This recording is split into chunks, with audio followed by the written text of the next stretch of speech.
புலி வாழும் குகை உள்ளே கிளி வாழும் வீரத்தை மனதோடு தந்திடுமே காதல்தான்.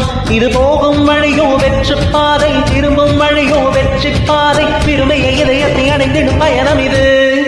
கடல் தாண்டும் பறவைக்கெல்லாம் வழியில் மரங்கள் கிடையாது, ஆனாலும் கண்டம் தாண்டும் சிறகு வலிக்காது.